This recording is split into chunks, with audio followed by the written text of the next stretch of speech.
Outside the Echo Chamber, a production of HD Media here at the Frontier Studios, the home of the Charleston Gazette-Mail in downtown Charleston.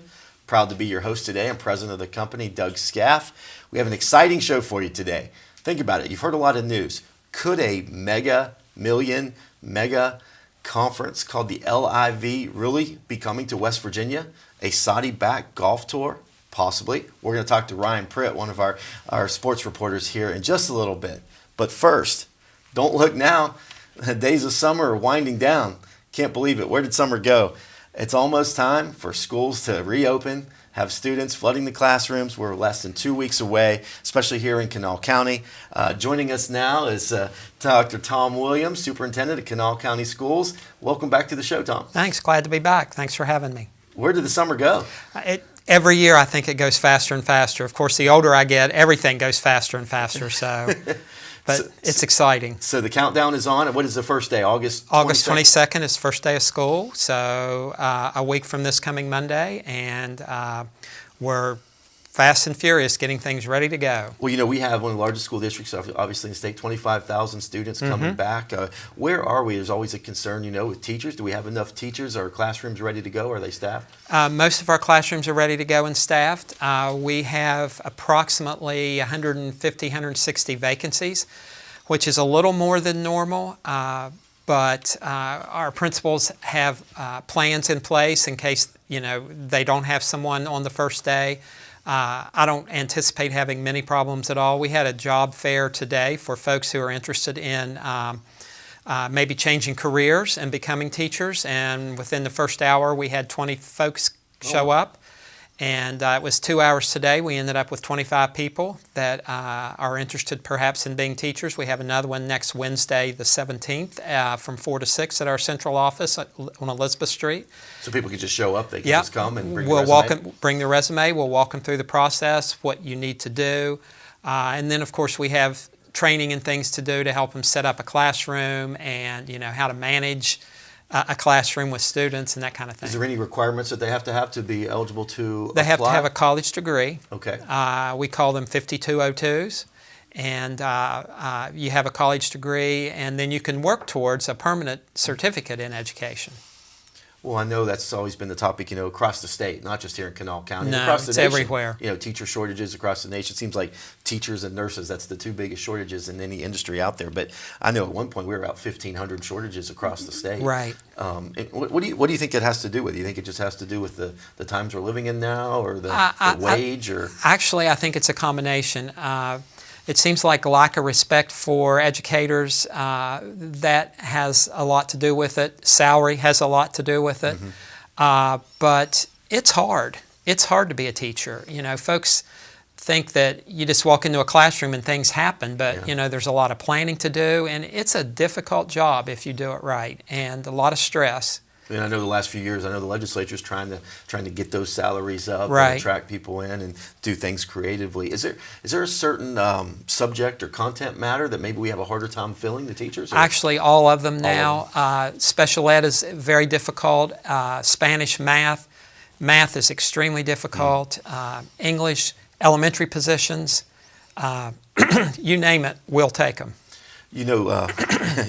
Just find the right people to come out there and educate That's right. our youth. That's the most important thing we can do. That's exactly right. We talk about our West Virginia people and our students and our younger population, and we worry so much a lot of times about after K through 12 and what they do, but we got to focus. This is where it starts. This is where they get their future leaders of tomorrow. Right? That's right. Their foundation. Hey, have you seen anything with we had a lot of new charter schools on the rise now. We've had different programs out there, virtual schools. Do you think that attributes to some of the shortage for people with alternative learning, or not really? Well, we don't have a physical charter school here in Kanawha County, like a physical structure. So it really hasn't affected us yet, not to a great extent. They have virtual charter schools, but we have a virtual program. Yeah. So you wouldn't pay to come to our virtual program. It would be free. So you would have to, Yeah.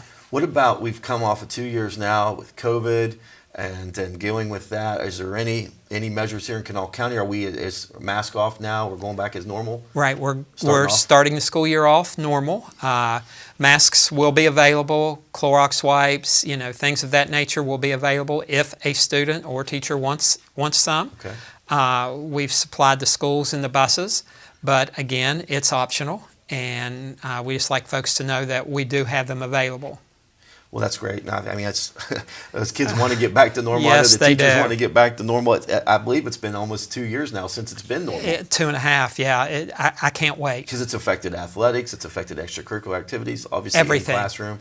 Kids forget what each other looked like, in the classroom with the mask on. That's right. And so before I let you go, I got two more things for you. So we got the levy. Mm-hmm. Let's talk about how important the levy is and what that means to not only Kanawha County schools, but to our whole education system. Well, the levy provides extra funds for the school system, and it will be on the November ballot. But this levy doesn't take effect until July 1 of 2024. The way the legislature has changed the rules, so to speak, and you can only vote on an excess levy now in a special or in a general or primary election. So we're going to put it on the ballot this November, and it has things we're asking for: extra nurses, extra counselors, doing some safety things for our schools. They call them man traps, where you can't just walk right into a school. You have to go into an enclosed area, and someone actually has to see you and allow you to come in. We've got several different things in the levy that will help. Two very crucial things we need. Nurses, obviously, with everything that's going on with That's the right. pandemic, and then safety has been a top topic across Right. the country. And I know we always talk about it at the legislature too. How many schools that we have that need updated? That's they right. Need safety protocols. So the man trap so they come in the first set of doors, but they can't come in the They second. can't Is that go right? any further, and sometimes they may not need to come any further. If they're just handing a form, there would be a slot that they could put the form through, and someone could take it. Do Those type things are needed. Have we? I know you've talked about this before, but do we have a Kanawha County safety plan, or do we constantly looking at the schools so any type of tragedies don't occur like they do in other states? We are very, very fortunate in Kanawha County to have Keith Vitito, who is he's retired military, but he's also retired captain in the Kanawha County Sheriff's Department. Yes. And he literally has changed the way of thinking in our school system and what we need to do. And he has a security safety plan for every school in the district. We also just recently have signed an MOU, or will be signing an MOU with Metro 911. If there's ever an emergency in one of our schools, Metro will be able to go into our camera system and will be able to direct folks that are in the school as to what's going on. So if a policeman would come into the school, Metro would be able to radio right to that policeman and say, someone's in this hallway that shouldn't be there, or they're in this hallway over here. Oh, that's But that will only be in case of an emergency. But Keith that was his idea, and he's worked closely with Metro, and we're in the process of getting that going for this school year. Yeah, I know we've had Keith on this show, actually. That's right. He's phenomenal, got some great ideas. Yes, I think he he's trying to does. stay on the cutting proactive, edge. on the cutting edge. He and really thinking is. of what we could do. I know Kanawha County always other counties model after what we try to do here, and he's led the charge on that. Yes, he so. has. Yes, he has. Well, as the summer days wind down, I know you got a lot to do. Dr. Tom Williams here, Superintendent, Kanawha County Schools. It's always a pleasure having you on our show. I appreciate So it. we still have time if anybody wants to go out there and apply to become a teacher. That's right. What was the dates again? Next Wednesday? Next Wednesday from 4 to 6. We'll be able to walk you through the process, but you can come in any day. But next Wednesday, 4 to 6 in the evening at 200 Elizabeth Street, you'll be able to sit down and actually work through the process with someone there. So if you're interested in a career change and you have your bachelor's degree and you like kids, then we're interested in looking at you. Because now it's it's opened up to non-educational degrees. That's Is that correct. So That's you just correct. have a bachelor's degree in any. If you're a field study. chemist or a mathematician, accountant, folks like that have strong math backgrounds, strong science backgrounds, any background, we're interested in talking to you. Hey, one more question before I let you go. We had a big announcement here in South Charleston. You know, we have the new green electric That's buses. right. That's right. Do you have any plans, or when will that be effective here in Kanawha County, or do you know what the timeline for the rollouts of those new electric school buses will I be? know they're having a ribbon cutting, so to speak, on August 30th at 10 o'clock Okay. at the plant in South Charleston. And we're in the process. We are a pilot for one school bus, one electric bus, and it will go through all of our bus garages for a period of time before it moves on to some other areas. And we're also in the process of applying for a grant to receive 25 more. That would pay the grant. It's a federal grant. It would pay for the charging stations, the buses, and training, etc. I know that's really. I got to ride in a couple of those buses. Yeah, It's really exciting. Very, You may very hear- quiet. Very I know, quiet. I know Chicago school system, interschool system in downtown Chicago. I know they signed a deal to. They're going to be making buses for them. Right. I think even in New York City, I think these buses are become popular. But it's kind of cool that they're made just right down the road here in South Charleston. And eventually they'll have 900 jobs, and that's what we need. We need to bring jobs into the area because when you bring the adults to work, they bring their kids. That's right. Well, there you had it right there. Dr. Tom Williams, Superintendent of Schools, Kanawha County. Thanks for being on our show. Sure. Appreciate you. Uh-huh. Good luck.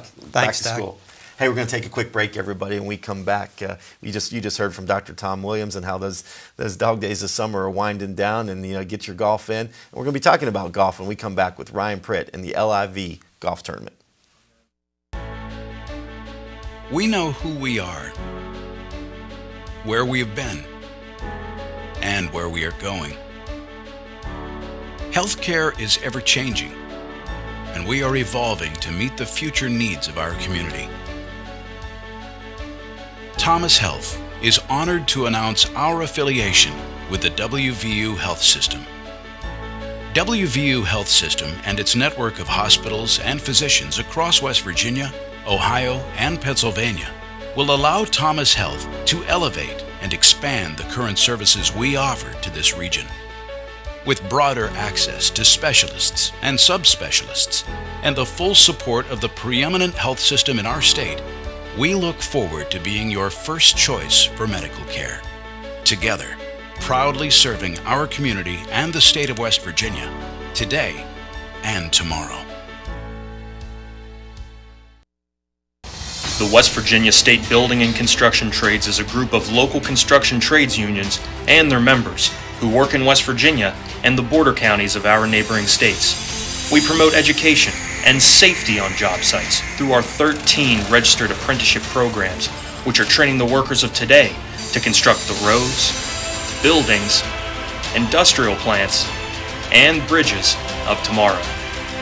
The West Virginia State Building and Construction Trades, building a better future for West Virginia.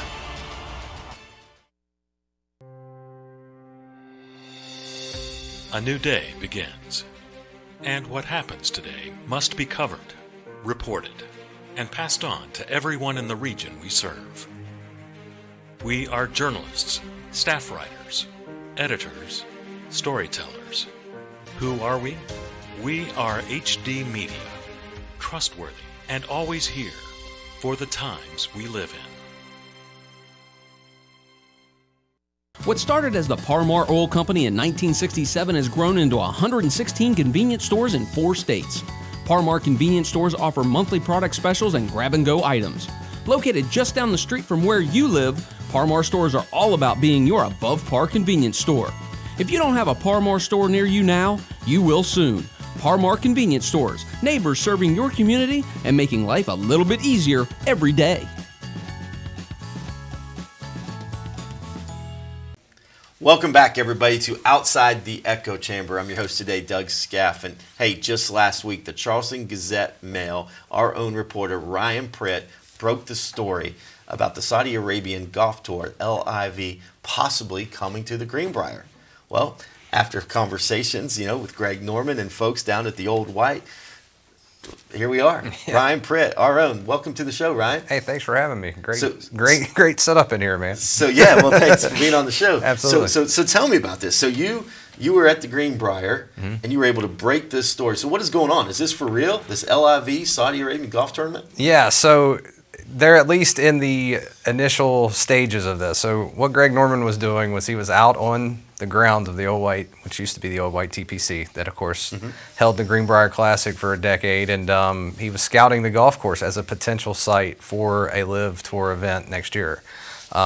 Just recently, the tour announced that it would expand from 8 dates to 14 in 2023. So obviously there's going to be a few under consideration here, and now you kind of wait to see if the Greenbrier is one of the new events or not. But he was there, and he was looking at the course, and I ran into him on the 17th green, actually. So all right, so there's a lot of controversy, as a golfer yourself and as a sports fan, this LIV tournament. I mean, tell everybody what's this entail. This mean you got professional golfers, they have to choose now if they're going to participate in this LIV. Is that the controversy, or the PGA? Yeah, so Live Tour, obviously a Saudi-backed organization, as you said, a lot of money getting thrown around. Phil Mickelson was supposed to make an upwards of $200 million. They offered Tiger Woods an upwards of $700 to $800 million was the reported total. So wow.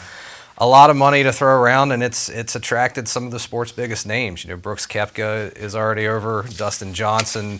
And it seems like, the British Open winner just now, Cam Smith, he's over, and it seems like it's somebody else every week. And it's kind of drawn a pretty divisive line between the PGA Tour and the Live Tour, and over several different things that I'm sure we'll get into in the next few minutes. But it's a very... So you had some high-profile names actually turn it down also. Yeah. And they turned it down because they're nervous about their playing PGA, and this federal court ruling here that just came out last week. I mean, what? So people they turn it down because of what? There's different reasons. I mean, first of all, of course, the connections to possible terrorist organizations. But I think from a golfer standpoint, especially listening to guys like Justin Thomas and Rory McIlroy, who are two of the examples that you just mentioned of guys who have turned it down, it's a prestige thing. You're playing on the PGA Tour and in majors that Arnold Palmer once won, that Jack Nicklaus once won. And it's a traditional format. The PGA Tour operates under 4 rounds, 4 days, 72 holes. The Live Tour is a 54-hole event that operates on a shotgun start. So it's a little different. A little different. Yeah, the prestige and the history is not there, and I think it just has kind of come down to what do these guys care most about, money or the history of it. So. Well, I know. Let's see. I think it was a court ruling in favor of the PGA Tour, right? Yes. That denying 3 LIV. Is it LIV or Live? It's Live. Live. Yeah. Okay, so Live golf players a temporary restraining order. Okay, which meant that they would have allowed them to play in the first event. Right. So what they were trying to do, the PGA Tour has a 3-event playoff at the end of each year, ending with the Tour Championship. So these guys wanted to play in the Live Tour but still be able to participate in those playoffs. And you can see where the PGA was. The first event's this week, I think. Right, in Memphis, Tennessee. Yeah, exactly. And we're not done with this either. The majors, it's still yet to be seen how they're going to work out next year. Of course, you're talking Open Championship. U.S. Open's different. Now, that's open. Anyone can play in that, obviously. But, like, the PGA Championship's one of the 4 majors, and if you're in the Live Tour, you're currently not permitted to play in that. So that we haven't seen the end of this by any means. No, I think everyone's trying to figure it out. And, do they lose their tour card if they go and play in it? Are they suspended? Does it not count? You have your PGA, your traditionalist, so to speak, your golf, and now you have this well-backed, mega billion dollar backed Live Tour. Saudi Arabia, they don't always get a lot of praise for what goes on over there with different, their human rights things and whatnot. Yeah. So I could see why someone like Tiger Woods and some of the larger golfers, and even most recently, was it Charles Barkley? Didn't he deny? They tried to get Charles Barkley to be a commentator? Yeah, Charles turned it down. Yeah, they did just get David Faraday, though, so they he's did? going. Okay. Yeah.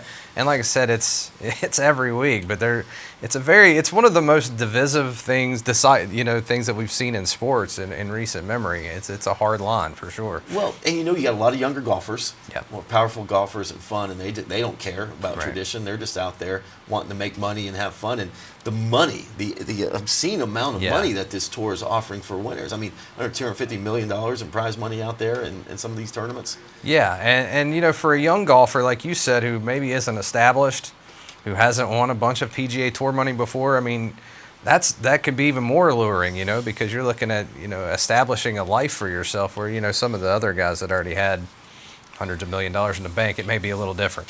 So do you think the Live Tour brings excitement to golf? Does it tear golf apart? Where does this go a year from now? I mean, are they going to? You think it'll ultimately allow people to play on both, or is it going to be a hard line, one or the other? Man, there's so much money behind this thing that it's hard to see it going away. I think it's going to be here, and I think the PGA Tour is going to have to come to some common ground with this, because I mean they don't have the money that Live Tour can throw around right now. And when you're talking about guys having to turn down hundreds of millions of dollars, it's hard to do. It's a big deal. And I think we get to a point where there's a negotiation table and we figure something out between the two. But I don't think it's going anywhere. So talk about what this means to West Virginia. For example, we had a PGA Tour here for X amount of years down at the Greenbrier. I mean, Justice said he was going to bring it. He brought it here, and then it kind of got moved around and kind of pushed back on the tour. And I think he had to pay certain golfers to try to get them here. And we had a few decent. We had Tiger played a couple years. You know, Phil obviously played a couple years. But we had a lot of new stars emerge, like Jordan Blix. He came out of nowhere and he won the tournament. So what does the Live Tour mean to the state of West Virginia and possibly playing at the Greenbrier? And Xander Schauffele, who winning the PGA Championship the next year. Right after that, it's obviously a huge boost economically speaking. And I mean, as selfishly as a guy who covers sports, that was a great thing to do for 10 years. Get to hang out down there and cover golf. I think if the timing is right, where the Greenbrier Classic really got into trouble there was when the PGA moved it from the 4th of July to the fall.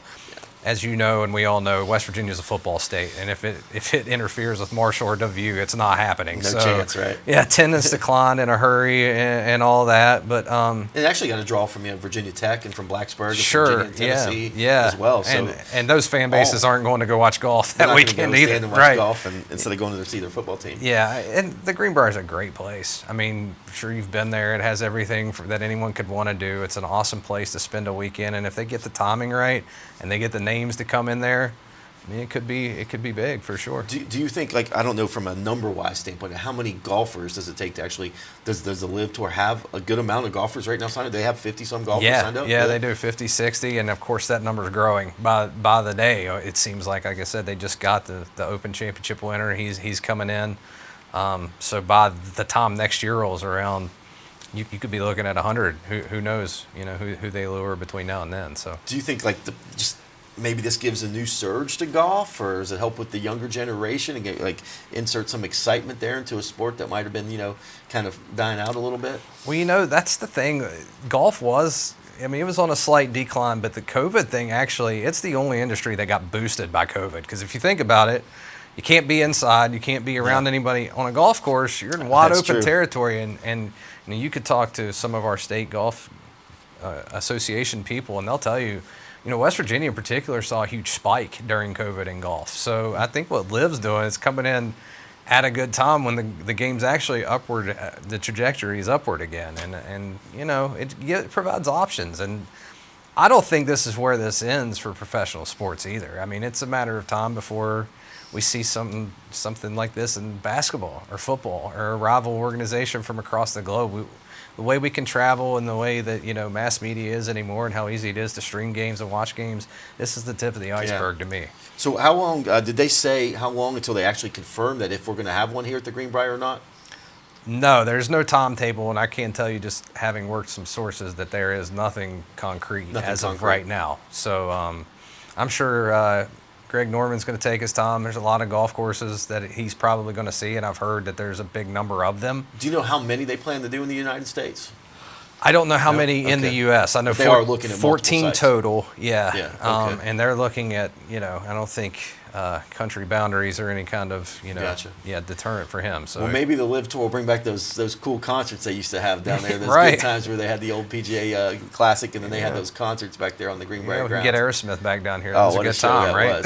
Yeah, it was. So did the Live extend anything? Did anything I need to worry about here at the Charleston Gazette Mail? Or are they trying to get you to play, or trying to get you to go cover for them? You've played with me, so that's not a concern. So no, I think you're okay. So if they come in and they offer you a big contract to cover the Live Tour and travel around, I'll probably just say, Ryan, it was nice knowing you. Have a good time, right? Trust me, Greg Norman was not happy to see me that morning. He didn't think he was going to have to deal with that morning. Well, Ryan, I know you have a lot coming up. I know we're getting ready here. We're getting ready for football season, as you said, and the WVU Sports and Marshall. We're ready to gear up. We're just 2 weeks away. We just had Dr. Tom Williams on here. Yeah. High school sports will be starting before you know it. Kids are getting back into the school system. COVID-free year. Yeah, hopefully, let's cross hopefully. our fingers that we don't have any interruptions, and so we can get back to a normal sports reporting calendar this Yeah, year. absolutely. And that'd be great to see the kids have a normal year too. That's Yeah. what it's about. So. Ryan, thanks again for all you're doing. I know I know you got a podcast out there as well Yeah. too, the Brandon Lowe Show with Ryan Pritt, Yeah. and that comes out twice a week. So, wish you best success with that, and go out there and download your show. Right? Absolutely. Thank you very much for having me. Okay. Thanks, Ryan. Thank you. Have a great day. Yep. Hey, everybody. We're gonna take a quick break here on Outside the Echo Chamber. When we come back, we'll wrap up. The relationship between a lawyer and a client is based on trust. You have to make certain that the lawyer you hire has your best interest at heart. We typically meet our clients at the worst times of their lives, and it's our job to help them. Over the years, we've been entrusted with some of the biggest cases in West Virginia. That's because we have a track record of success and getting exceptional results. We built a reputation as one of the go-to law firms throughout the state of West Virginia. Joining me, high-profile lawyer Ben Salango. Ben, it's a real honor to have you on. In fact, many of our cases come from other lawyers. Lawyers who've worked with us, lawyers who've worked against us, and even those who've merely heard of our results. We're proud of the reputation we've earned in the community for providing exceptional, aggressive legal representation. When you hire my law firm, you don't get excuses, you get results.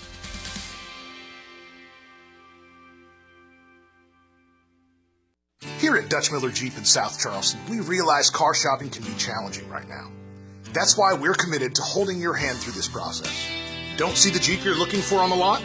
Then ask about the Dutch Miller Advantage, which means you can order the vehicle you want faster, direct from the manufacturer. It's no wonder we continue to be the #1 Jeep dealer in the state of West Virginia.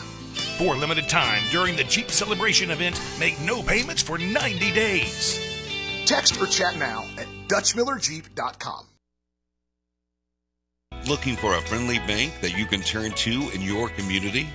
Bank where the decisions on your needs are made locally. With online banking and 7 locations. Poca Valley Bank, where relationships matter. Here in West Virginia, we're known as hard workers, friendly faces, and people with a caring spirit. At Summit Community Bank, those qualities are at the core of all that we do. We're a group of experienced professional bankers that you've known for many years. We work hard to earn your business and will work even harder to help you succeed. We customize banking solutions that work for you. We're Summit Community Bank. Service beyond expectations. People keep asking me how Todd Judy Ford has the best selection of vehicles at a time of national shortage. The secret is our 130% of Kelley Blue Book for your trade-in. Everyone wants to trade the car with us and get more money. And now we're making it even better. We will beat any other dealer's trade offer by $1,000 guaranteed. If we can't beat it, we'll just give you the cash. So bring in that car, upgrade your vehicle, and get top dollar for your trade-in now. Just go to ToddJudyFord.com and see for yourself. Thanks again for joining us, everyone, on Outside the Echo Chambers, coming to you here from the Frontier Studios, home of the Charleston Gazette-Mail, HD Media. It's been a pleasure being your host today. Big shout out and thank you to the Media Center with Dan and Ethan and Megan and the gang, and our producer Maria Young. Thank you for an outstanding show today. Thanks to our guests, Dr. Tom Williams, Superintendent of Schools. It's that time of year again. School's getting ready to start. And also thanks to our very own Ryan Pritt, who broke the story on the Live Golf Tour possibly coming to West Virginia. Once again, give us your feedback. Give us your comments. Let us know. Let us know who you'd like to see on this show. And join us on our next edition on Outside the Echo Chamber on all platforms at HD Media. Thanks again. Have a great day, West Virginia.